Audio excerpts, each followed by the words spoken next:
Welcome to What's Up Wichita. We're here with Mayor Brandon Whipple. This month, Mayor Whipple sits down with Julie Sanders from the Workforce Alliance to discuss the Home Base Wichita program. Now, here's Mayor Whipple. Hey, this is Mayor Brandon Whipple, and thank you for joining us this month for What's Up Wichita. Today we have Julie with the Workforce Alliance who's going to tell us about a really interesting program that's designed to provide our folks who might be leaving the Air Force with different jobs. But first, Julie, welcome. Thank you for being here. Thank you. Honored to be here.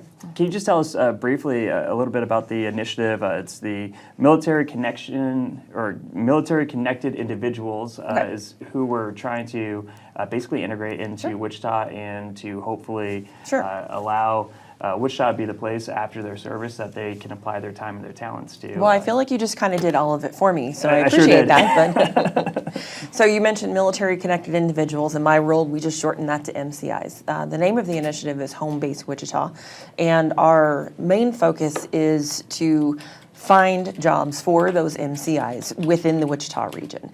And we do that by, well, actually, let me first define who MCIs are. So MCIs are transitioning military, so anybody that's getting ready to get out of the military. They can be anywhere from tomorrow, getting out tomorrow to 18 months ahead of their ETS date, which stands for End Time in Service. There's a lot of abbreviations in your work. Yeah, well, I am former military myself, so I do speak acronym. Very good. So we've got transitioning military spouses, veterans, student veterans, also National Guard and reservists. We're not just looking here in Wichita, though. The focus on Wichita is to bring them to Wichita, but we are using a wider strategy that we have coined as retain, regain, and attract. So retain means if they're already serving here, McConnell Air Force Base, Fort Riley, anywhere in the region, we want to keep them in the region with those great viable career opportunities that we have, particularly in the South Central Kansas region. Retain them, and if they left here to join the military and they want to come back home, just like I did, then we want to give them that reason to come back home and bring them here. If they've never heard of Wichita, Kansas, or anywhere in South Central Kansas and always thought of it as a flyover state, we want to introduce Wichita to them as a great place to live, work, and play, and that have great career opportunities, and that really a chance for a great lifestyle here in Wichita. So, and there's a few things that make this program just not only incredible service to, I think, folks who are stationed here, but also for our Wichita economy that I think we can jump into a bit. One of them, of course, is the type of training that they get over at McConnell. We have really been able to leverage McConnell as a place to learn cybersecurity. Really, it's a place where some of these skill sets transition nearly flawlessly to our current need for employees in our economy. Sure. Can you talk about just matching folks up? Because what we're trying to do is not really just get people out from, I think, what they're doing in the Air Force and into something completely different. But the goal is to complement their skill set with the workforce needs. So how do you guys go about doing that? So we do targeted searches. We start out with the employers and we listen to what are your needs, what kind of talent do you need, and then we do a targeted search for not just talent at McConnell Air Force Base, because there are hundreds of bases all over the U.S. U.S. military bases overseas, and then we try and find people that have either direct or transferable skills that will meet the needs of careers that are here and available in Wichita and the South Central Kansas region. And little fun fact for you, about somewhere between 200 and 250,000 people leave active duty every year. And that number is looking like it's going to be going up. That's a 2018 statistic. That's about as far as you can find. And again, when I say active duty, those are people who serve in the military every single day. It doesn't count military spouses they may be bringing with them, or National Guard and reservists who are leaving that service and then ready to enter either civilian workforce or to pursue higher education. So, and it's a huge opportunity. So, because there are people who in your military, who might leave home at one point when they're younger, and they're bouncing around to different bases, they think that, well, if I go back to where I'm from, it's going to be the same. And the reality is it might not feel like home. Wichita might be more home to folks who have been here over the last few years than where they originated from before the military. So we have an incredible opportunity of basically not only in bringing these people into our economy, but also, as you mentioned, increasing more population as a whole with their spouses and hopefully with any other family who might be attracted here. Are other cities doing this that you're aware of, or is this something more uniquely our region? Or Well, I wouldn't say there's a lot of cities doing that. There Okay. are some other programs. One of them is Home Base Wichita, and we did shamelessly copy their brand and then rebranded as Home Base Wichita.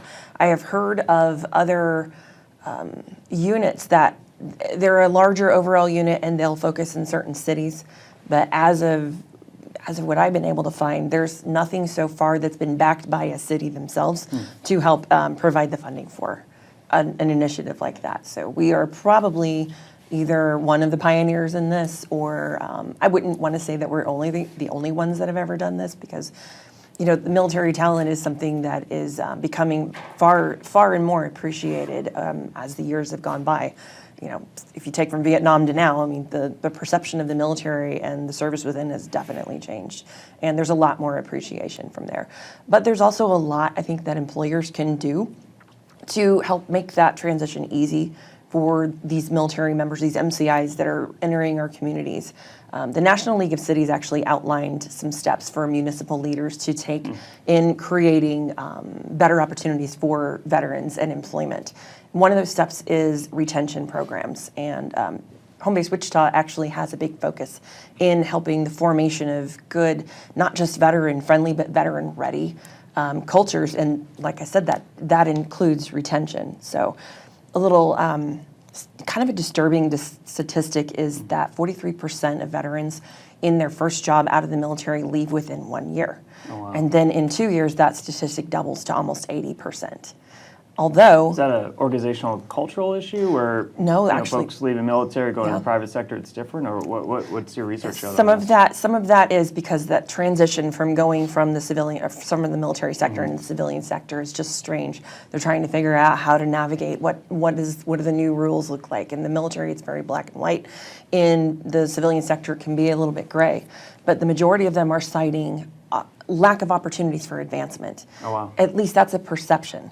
But the difference is that, again, in the military, everything's black and white. You can see exactly what it takes to advance in rank. You know exactly about how long to expect, what things you need to do. In the civilian sector, it's not quite that black and white. It's really not laid out for you like that. Those opportunities do definitely exist. And cities who have followed those plans for those using that retention strategy of showing a career advancement, they actually show an improvement of military veterans in retention than they do over their civilian counterparts. So show them a plan for advancement, your military veteran hires are more likely to stay than their civilian counterparts. Interesting. So what type of jobs have you guys been working over at Workforce Alliance to match some of our military folks with? What have been really the easy, I guess, positions to plug them into? Sure. I mean, the biggest need around here is advanced manufacturing and course. aerospace. That's, of course, the biggest thing. We're also looking at healthcare, essential workers, food production. A lot of military people get out. A lot of them come out with pretty good education. They come out with a bachelor's degree, master's degree. Their spouses are the same. And so there's a lot of need to, or at least interest in finding those kinds of jobs. And for the majority of the military, they don't mind starting somewhere that they know that this isn't going to be the end for them, as long as they know that there's that advancement opportunity. One big thing around here, of course, is cleared talent. So anybody with a top secret security clearance, secret or higher. I had a top secret when I was in the military. And when I got out, I had trouble finding something like that. The need wasn't quite as big when I got out. And I don't want to mention the year that I got out because I'm not going to age myself, not on camera. Of course. So hearing that need from employers, that cleared talent is need across multiple sectors, across defense, avionics, aviation, and in tech. We're out there on a search to find those people. There's hubs within the military where intelligence work is conducted quite a bit. And we're finding those people that have those clearances that are needed and then attracting them to Wichita for those opportunities so they can continue to use their clearances. A clearance will expire after a certain amount of time, and you cannot elect to have your clearance reinstated on your own. It has to be employer-led. Oh, wow. Okay. So that's pretty good fit for folks who Absolutely. want to apply that clearance. Can you tell us a little bit, I mean, let's talk briefly, I feel like we probably should have gone over this earlier, just about Workforce Alliance in general. The service you all do for our community is beyond just this program. Can you just chat a little bit about Workforce Alliance and roughly what, how other folks who aren't in the military could take advantage of the different programming over there? The Workforce Alliance, simply put, we put people to work, and we work with businesses that need people, and then we help make those connections. So businesses, we help them post their jobs. Those jobs go on Kansas Works. Anybody that puts their job on Kansas Works, they can also transfer over to the Home Base Wichita website, homebasewichita.com, and military veterans, those MCIs, are able to see those same jobs as well. And then we also help our, what we call our customers, the job seekers, get job ready by helping them with their skills, either the skills that they need to create or skills that they need to enhance. Digital skills is a big one, resume writing, as well as interviewing, and we offer a multitude of different workshops. And we have people that work one-on-one with job seekers as well as employers to help them find those good fits. So in addition to the skill sets needed to really pivot if you're going for a new career, you all seem to be a bit of a one-stop shop for folks who are looking to hire as well. A lot of business or employers will go towards Workforce Alliance and say, hey, we need to fill these 20 slots or these 50 slots. Can you tell us a little bit about that as well? And also, I guess, if you're an employer watching and you want to take advantage of not just the program we're talking about with military folks, but also just in general, how to get involved. Our business service team really works with the businesses one-on-one. And so they're the best avenue to reach out to, especially for an employer. If an employer is wanting to take advantage of Home Base Wichita, the best place, again, is to go out to homebasewichita.com.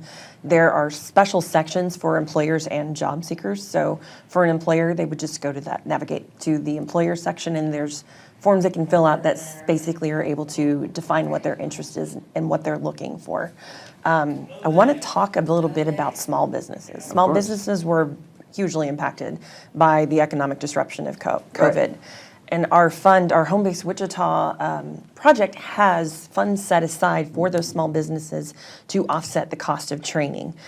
So they come in, they hire a veteran who meets certain qualifications, and then they apply to become what's called an OJT provider, an on-the-job training or work-based learning provider. They can then qualify for up to $2,500 per hire in reimbursement if they agree to do on-the-job training for those qualified veteran hires. So we know right now 90% of net new jobs in Wichita are coming from small businesses and entrepreneurship. My idea behind this, and I have no data to back it up, is that when people were out of work and at home during COVID, a lot of folks started thinking about, what do I want to do? What would be my dream once this is over? And a lot of those folks went into some type of small business. And we're seeing the results in basically the result in job big opportunities. Rise in entrepreneurship. And what you're saying is that, just to clarify this, if you are one of those folks and you're looking to hire and not only hire a veteran, but willing to train in these the skill set, they could actually receive was it a grant or other income if they're able to show that they are also supplying these job training skills? It's called a reimbursement grant. That's what we call them. That's our term for it down at the Workforce Center.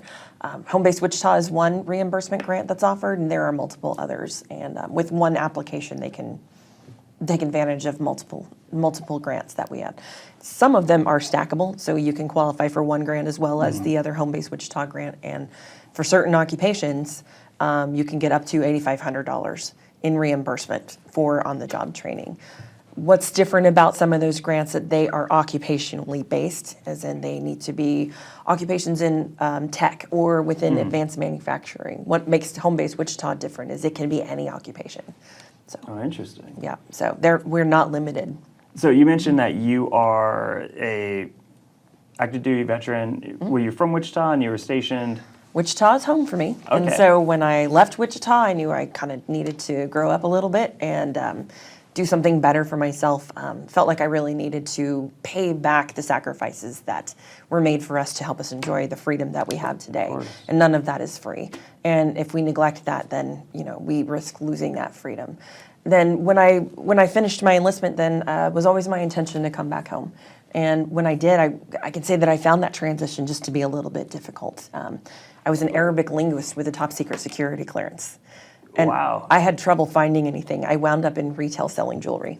No way. So, just to unpack this a little bit, so you have that personal experience of knowing that transition, getting out of the military, having a very specific skill set. Yeah.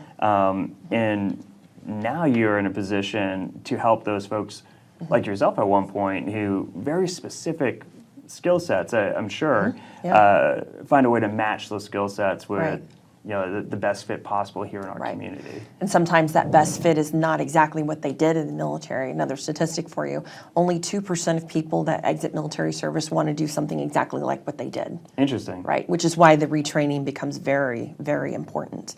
Because when you leave the military, it's kind of a grind. Maybe you fix tanks as your job in the military, or what if you were an infantryman?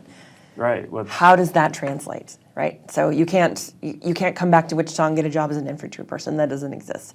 So we're helping those people find those translatable skills, those leadership skills particularly, and putting them to good use in a job that gives them a new mission and a new purpose in life. So what you just mentioned is that you would have benefited from a program like this, it sounds Absolutely, I think so. I had no intentions of becoming an Arabic linguist or continuing that when I got back. So you're fluent in Arabic? I can't say that I am anymore. I can say a few phrases just to sound impressive, but Which would all of the fluency is gone, because if you don't use it, you lose it. I was going to say, a couple words would impress me. Assalamu alaikum. You would say, salam. yeah, there you go. Very good. So that's about where I get, where my ceiling is with most foreign languages, how to say hi. And I can say that I spoke Arabic and I studied it for 4 years while I was in the Army. So yeah, I'm not going to do that right now, though. Oh, there may be somebody out there that understands Arabic better than I am. They will pick it apart. And then we'll get the email about your accent. Right, that it was horrible, and she said that all wrong. We just won't go there today. I'm in a world where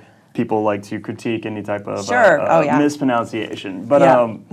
But my real question for you, and this program sounds amazing. It sounds like another program that makes Wichita different than other areas.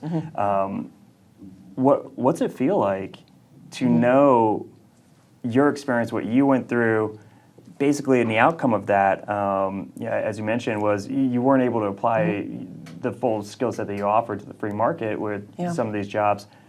What's it feel like to know that you are part of that solution of not only helping that individual, but frankly helping the city? And before you answer, I just want to touch real brief. Our unemployment rate right now is at a substantial historical low. I was sitting next to Wichita State economist Dr. Hill last week in some meeting, and I said, how can I compare this unemployment rate? Is it like comparable to the 90s, or what do you think? And he said, you're historical at this point. Like, it's never been this low, which means that we have we have more people working, which is great, but we also have new jobs popping up, and we need to get folks into those jobs as well. Basically, we also need that talent pipeline. Absolutely. So there's two things that stick out really that with the result of what you're doing is the individual helping folks apply their skill set to something that's rewarding, but also their family. We are also creating an opportunity to and I hate to sound like it's all numbers, right? But we're now got more folks who can get into some of these careers that are currently open because our economy is doing so well. Right. So you're helping the city out, you're helping the families out, you're helping the individuals out. Right. I guess when you reflect on this, do you ever take a moment to think about the impact of that, or is it just doing my job? Oh God, no! You don't get into this for the money or the fame. You get into it because there's a reason, there's purpose, there's a vision that we've got for how this can really impact Wichita, not just in the short term, but in the long term. But I want to go back to something that you mentioned. You mentioned the unemployment rate is at 3.3%. That is a great position to be in if you're a job seeker. But I want to talk about another subset. Military spouses' unemployment rate is 23%. Wow. 23%. That is one of the largest. How do we tap into that? Exactly. How do you tap into that? That's a great opportunity. And I feel like there's some difficulty in translation here. So when somebody sees a military spouse, they think, well, you're just going to leave in a few years, right? So this is something I'd really like to address with employers in the region is like, why do we consider that to be high risk? What's the average tenure of a person taking on a new role in your company anyway? Right. Is it better or the same as what may happen for a military spouse? A military spouse is able to manage ambiguity. They understand how to cope in two worlds, the civilian world, excuse me, the civilian world as well as the military world. They're able to manage multiple priorities at the same time. At the same time, they also have that same sense of patriotism that their spouse has when they're serving. And it is not all women, not all military. The majority of military spouses are women, but there are definitely men in the mix as well.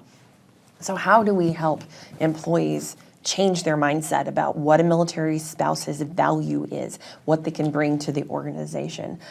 Military spouses suffer in a lot of ways because they are not able to, they're not able to achieve tenure at certain places, and so think about 401k investments. Oh, wow. They never get to the point where they're vested, and that creates an economic hardship for military families. And so by employing their spouses, we can actually help with the retention value of the U.S. military, which is declining.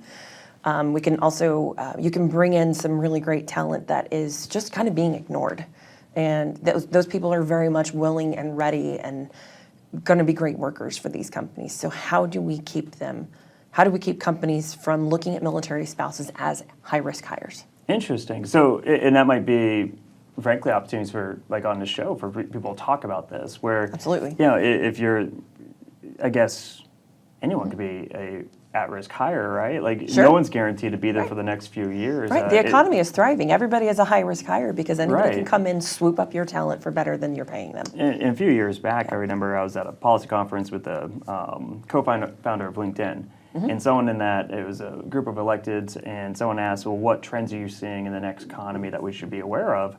And he mentioned that this next generation, I think he was referring to my generation and the generation after, I'm an old millennial, by the way, that we will have multiple careers. And not like jobs, not like when I used to make pizza dough Sure. at 14 over at Rogers Pizza, which is true. I was not very good at it. But I'm a former pizza dough tosser myself Okay. at Oh. Pizza Hut. Yeah, we actually did the hand tossed. I tried Literally to hand tossed. But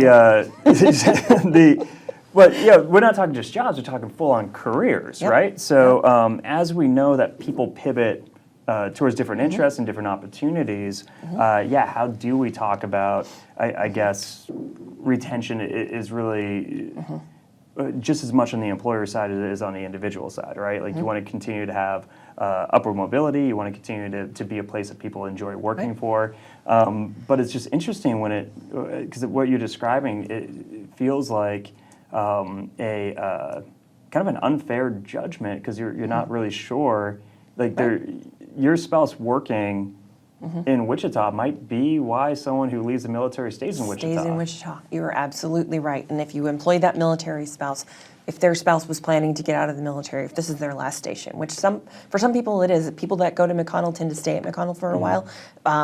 The mission there tends to make it so that you could spend 10 years in the at McConnell Air Force Base, which is strange for the military. That's really not the way it goes everywhere. In the Army, it was like 3 years at one station, and then you're gone. But at McConnell, there is a specific way that their mission is run that you can stay there for a while.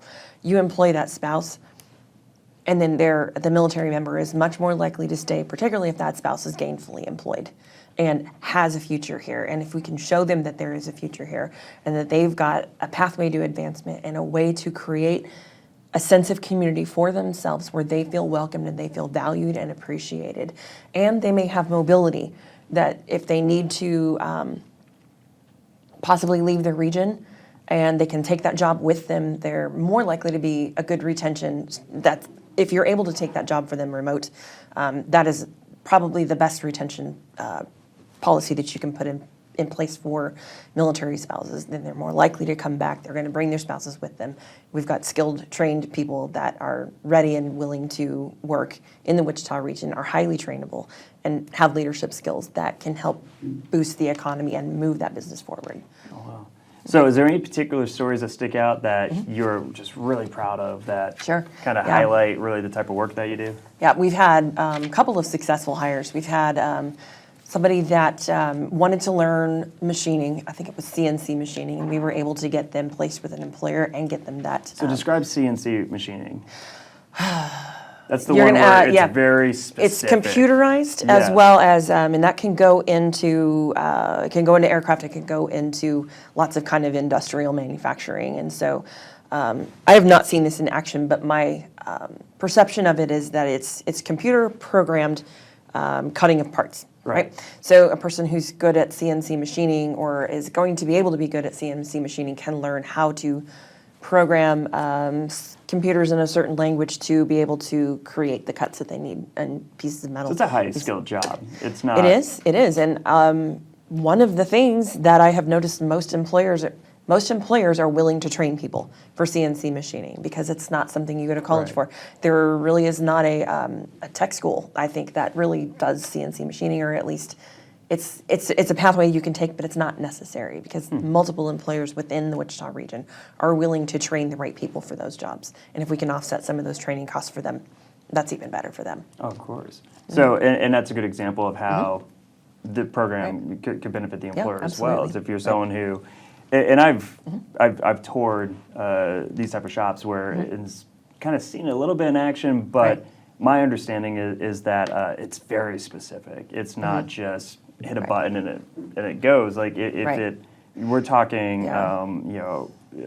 military grade type precision on this. So and you have to be able to kind of problem solve and troubleshoot as well. And if you think about somebody in the military that constantly has to problem solve, troubleshoot to get to commander's intent or what the commander wants the mission to resolve in, that's a great fit for somebody that served in the military and understands how to navigate obstacles in order to get to the end result. So CNC machining, they can use those skills that they learn in the military and apply that to CNC machining and help to troubleshoot and become pretty good at that. Oh, wow. Another success story I want to tell you about is you're familiar with Mission Wichita, correct? Yes. Yep. So I was in the last cohort. We came around and we visited City Hall. Somebody got to go sit in the mayor's chair.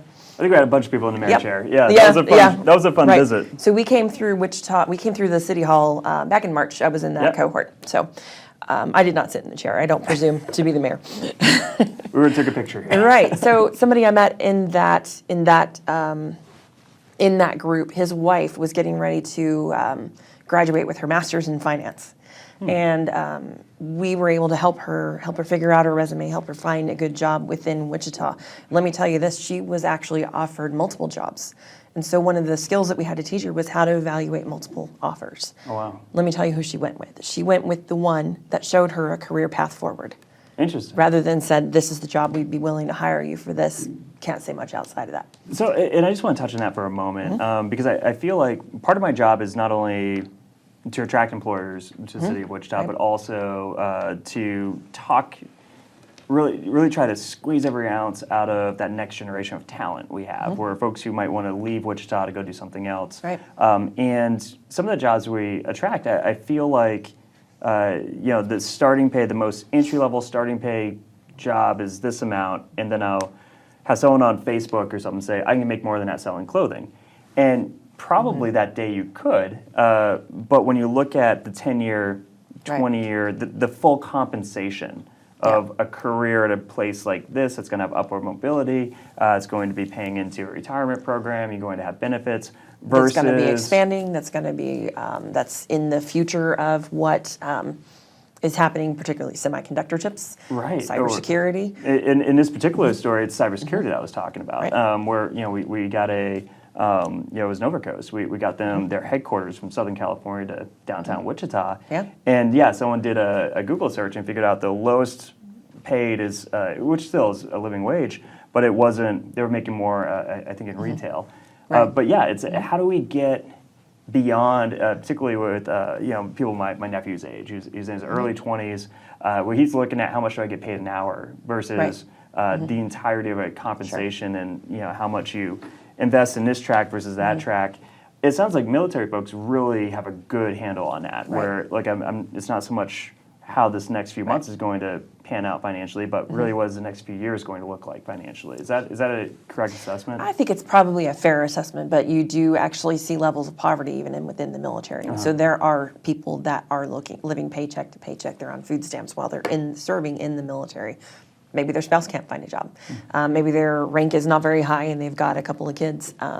So there are definitely going to be some that see that, that are worrying about that paycheck to paycheck standpoint. Different needs. Yes, exactly. But one of the things that we try to do at Home Base Wichita is we try to coach and make sure that they're not looking at, when you sign up for the military, you're signing up for very long tenures at times. Right. My enlistment was 4 years.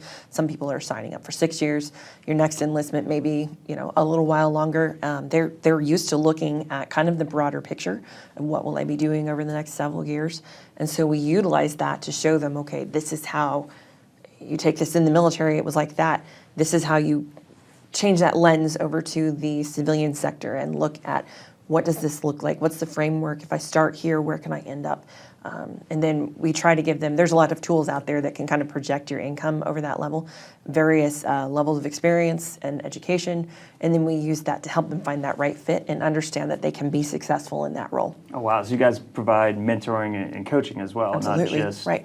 Any hire that goes through Wichita, that goes through Home Base Wichita, they benefit, as the employer does is too, they benefit from 12 months of follow-up coaching from our staff to help them understand kind of where they're going and kind of provide some early intervention measures. If that veteran is thinking of quitting, then we try to help them decipher, okay, what is the problem? Why are you thinking of this? Is this what's going on? And we can engage those businesses to help them then intercede and then keep that veteran on for longer, that military spouse on for a longer amount of time. But any hire that's made through Home Base Wichita benefits from those retention strategies. Well, and also you're helping mediate any issues so that people feel good about showing up at work, feel good about what they're doing, and cause less problems basically for not only the employee but also the employer. Wow. And then Home Base Wichita is not just about, it's the majority of the focus is about jobs in the region. On our website, we actually have a different section that is called Find My Military Community, because a lot of people, when they get out of the military, they feel a little bit lost. I bet. Right, because they've had a mission and a purpose for so long, and everybody was on the same page about what that is. And when you get out of the military and you're in the civilian sector, it's kind of fending for yourself. And they don't understand, where do I fit? What am I supposed to be doing here? Who do I take orders from? Who am I giving orders to? And that must be an interesting transition. it is. And then when you're looking around for who are my people, it's kind of hard sometimes. Right. Because military veteran, I don't know if you look at me, would you know that I was a military veteran? I do now, but You do now. I do now, but Right. I was on McConnell Air Force Base. I think it was Friday for the end of the Police Memorial Week. They had a service there, and it was interesting because you can sense a sense of community and basically folks who are on base. You could tell that was almost a micro city among a major city, and I'm sure when and I felt like kind of a fly on a wall looking in, right? Like I'm watching something that's amazing, but also like I'm a bystander on this. Right. And God forbid that folks who leave McConnell and come out into a job in, let's say, our Corps feel like a bystander and not and not a full-fledged participant. Right. The word you're looking for is camaraderie. Yes, camaraderie. Yes, camaraderie. Very big. It's almost the entire culture of the military. And when you leave that sense of being very knit and woven together, you're looking for that again. And one of the things we want to create through the vision of Home Base Wichita is a place where veterans and their families are going to want to flock to because they hear that Wichita welcomes their veterans and that you can find other people like you within Wichita. And our website is one of those places to drive that connection. That's amazing. Well, Julie, is there anything else that you want to cover that maybe we haven't touched on? Sure. Just want to say, make sure you go out to the website, homebasewichita.com. Check into our resources. There's multiple ways to connect us out there if you just want to reach out and say hi, or if you have an idea. I love to hear ideas. And because ideas I don't have all the answers. And from the military community, if there's things that you'd like to see, if there's things that would make your transition more simple or more successful, I want to hear from you. Also, I'm sure if folks who have transitioned into from military career into a civilian career, if they have any Oh, yes, we have feedback, success we would stories love to share. Yes, we're working on getting some success stories posted to the website so that potential job seekers, people that are thinking of moving to the Wichita region, can see what it's been like for them. Wow. Well, we appreciate your service, and obviously thank you for your service as a active member of our military, but thanks for your continued service to the community of Wichita and giving people pathways to different opportunities that they might not have had or known existed without the work that you and Workforce Alliance are doing. We definitely appreciate that. Thank you. It is an honor. Of course. So thank you for watching this episode of What's Up Wichita. If you have a question or would like to be featured on our next episode, please send us the question or even a video of yourself asking the question to social@wichita.gov, and we'll be happy to feature you. Other than that, again, thank you for joining, and thank you to the audience.